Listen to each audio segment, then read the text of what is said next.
I've I've written this video about 100 different times in my head, and yeah, it still doesn't make it any easier to make. If you're wondering about the reason why I didn't post a video last week, you're looking at it right now.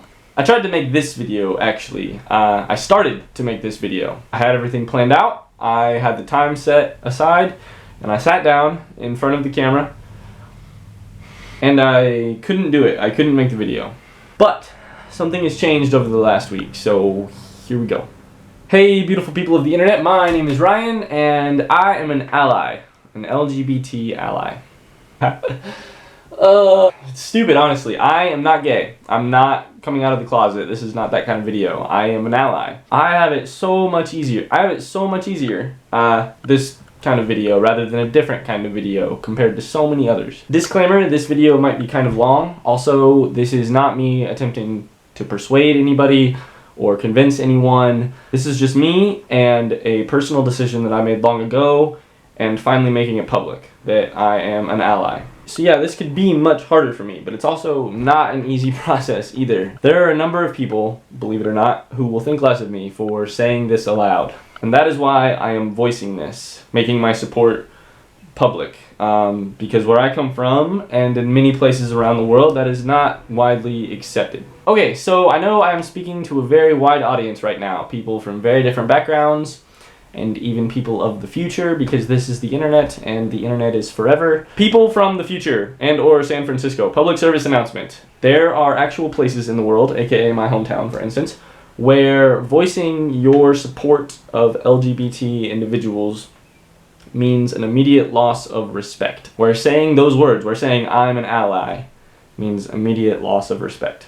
In fact, there are places, aka my workplace where I was at this morning, where racial slurs are still loudly and proudly said daily. A place where fags would get their spines broken and their heads beaten in, for instance. There are places where saying that you support LGBT equality could mean a little bit more than a loss of respect. And again, I'm one of the lucky ones. I don't actually have to come out. I just have to say that I support those who do. And yet that has been so hard for me to do for so long.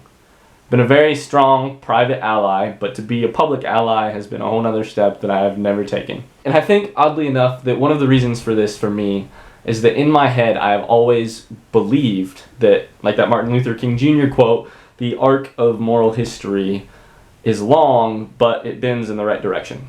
I've always felt that it's going to come down to a positive outcome. I've always believed that same-sex marriage would be a right. And because I knew that it was going to happen, eventually, I didn't feel that I had to add my voice publicly to the conversation.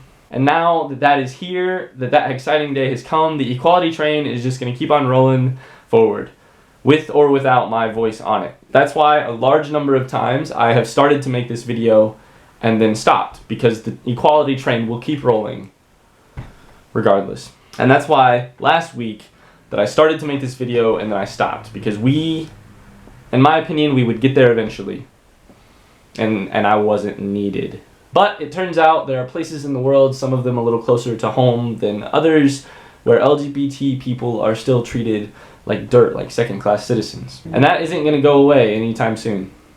A few days ago, my mom, who I love and respect very much, came to me to tell me something. She told me something that really got me thinking. She said to me that college had changed me and that she and others had noticed. She said that when I come home for a few different reasons, I've got some positions of responsibility in the community, and that people see me in those positions and they look up to me or they look to me as an example. And then she said that when I curse or when I say cuss words, it's super hard for her to hear me say those things because of the disappointment I could be to younger people.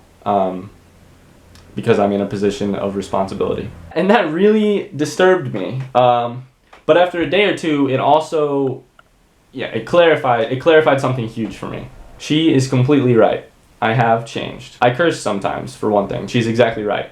But I've also changed in ways that aren't quite so apparent to her or to other people in the community, perhaps. Maybe because I stay silent on them. In the last 4 years, I've become much more concerned about oppressed groups of people. I've become less quick to blindly follow those in power. I've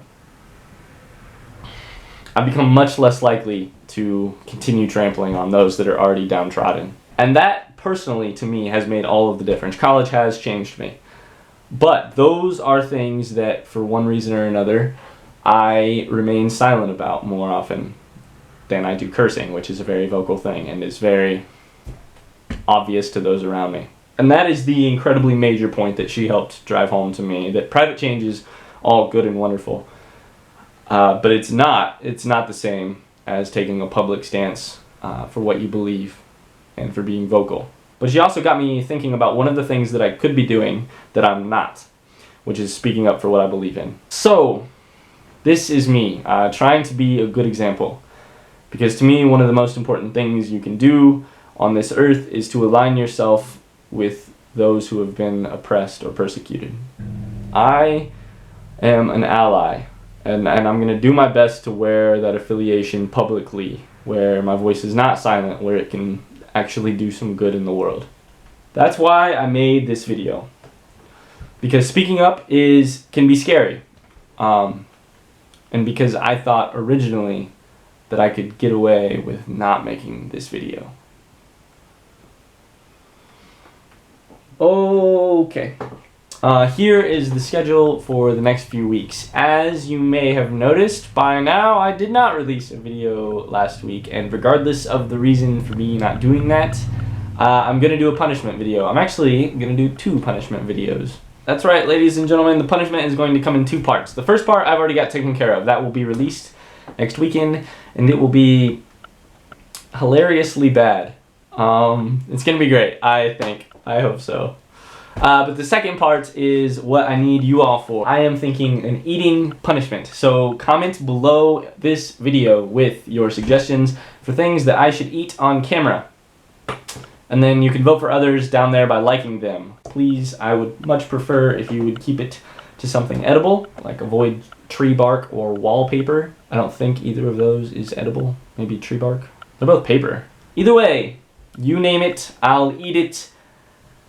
I am so gonna regret this. Alrighty, thank you for watching this long into the video. Like I said, basically since I started this YouTube channel, I've been making and then remaking this video in my head, and I hope that it's coming out the way that I wanted it to. It's so nerve-wracking to think that it is finally going to be out in the world. But I also know that the world becomes a better place when you speak up for the powerless and you seek solidarity with those who are persecuted and oppressed. Yeah. Anyways, thanks for watching. I'll leave you with a quick Desmond Tutu quote. If you are neutral in situations of injustice, you have chosen the side of the oppressor. Best wishes.